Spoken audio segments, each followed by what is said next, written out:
In 1954, the CIA overthrew the democratically elected president of Guatemala. Not because he was a communist threat, not because he was a danger to American national security, because he tried to give land back to poor farmers that had been taken by an American banana company. The United Fruit Company paid the United States government to remove a foreign president. And it worked. What followed was 4 decades of military dictatorship, civil war, and state-sponsored massacres that killed over 200,000 Guatemalan civilians. All of it traceable back to one decision made in Washington to protect banana profits. This is Operation PBSUCCESS, one of the most cynical acts of American foreign policy in the 20th century, and it is a story that should make you angry.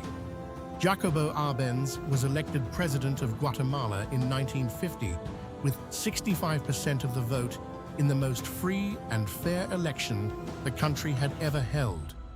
He was not a communist.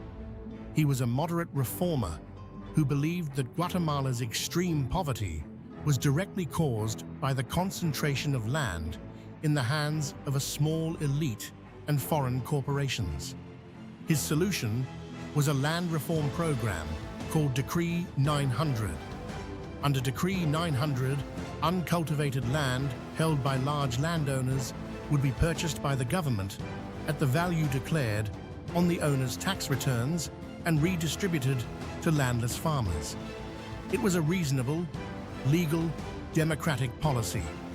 The United Fruit Company owned 550,000 acres of Guatemalan land. Only 15% of it was under cultivation. The rest sat idle, while Guatemalan farmers had no land to grow food. Under Decree 900, the Guatemalan government offered to purchase the idle land at the value the United Fruit Company itself had declared for tax purposes. The United Fruit Company had declared the land at $627,572. The government offered exactly that amount. The United Fruit Company said the land was actually worth $15,854,849. They had been lying on their taxes for years to avoid paying what the land was actually worth, and now expected full market value when the government tried to buy it back. Arbenz refused to pay the inflated price. The United Fruit Company went to Washington. What made the United Fruit Company particularly dangerous as a corporate lobbyist was the network of connections it had built inside the United States government. Secretary of State John Foster Dulles had previously worked as a lawyer for the United Fruit Company. CIA Director Allen Dulles had served on the United Fruit Company's board of directors. The U.S. ambassador to the United Nations had previously been on the United Fruit Company's payroll. The Assistant Secretary of State for Inter-American Affairs owned United Fruit Company stock. These men did not see the Guatemala situation as a corporate dispute over land prices. They saw it as a communist threat that needed to be eliminated. They convinced President Eisenhower that Arbenz was a Soviet puppet who was turning Guatemala into a communist beachhead in the Americas. This was not true. Eisenhower authorized the CIA to remove Arbenz from power. Operation PBSUCCESS began in 1953. The CIA trained a small force of Guatemalan exiles in Honduras and Nicaragua. They produced fake radio broadcasts claiming a massive rebel army was advancing on the capital. They flew aircraft over Guatemala City, dropping leaflets and making bombing runs on civilian infrastructure to create panic. The psychological operation worked.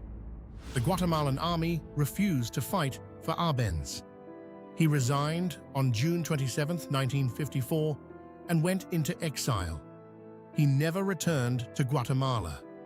He died in Mexico in 1971, spending his final years in poverty telling anyone who would listen that he had simply tried to feed his people and had been destroyed for it. The CIA installed a military officer named Carlos Castillo Armas as the new leader of Guatemala. Within weeks of taking power, he reversed the land reform, returned the land to the United Fruit Company, and began arresting, torturing, and killing anyone associated with the Arbenz government. The CIA provided Castillo Armas with lists of suspected communists compiled from Guatemalan government records. People on those lists were arrested, and many were never seen again. What followed over the next 4 decades was a succession of military governments, coups, and counter-coups, each more brutal than the last. A civil war that began in 1960 and lasted 36 years killed over 200,000 people. A United Nations Truth Commission, established after the Civil War, concluded that the Guatemalan state had committed acts of genocide against indigenous Maya communities. The commission found that 93% of the human rights violations documented during the conflict were committed by the Guatemalan military and state security forces. Forces that had been trained, armed, and supported by the United States throughout the conflict. The United Fruit Company was eventually broken up by American antitrust regulators in the 1950s and 1960s. Its Guatemalan operations were eventually sold, and the company transformed into what is today known as Chiquita Brands International. In 2011, the Guatemalan government formally apologized to the family of Jacobo Arbenz for the 1954 coup. The United States government waited until 1999 to declassify the CIA documents related to Operation PBSUCCESS. President Clinton expressed regret for American support of Guatemalan military forces during the Civil War.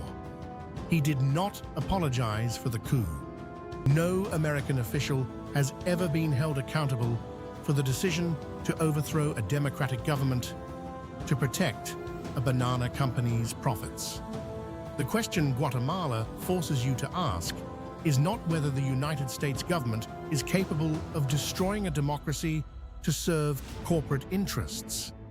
The question is how many other democratically elected governments have been removed by the same calculation, and whether any of them made the history books.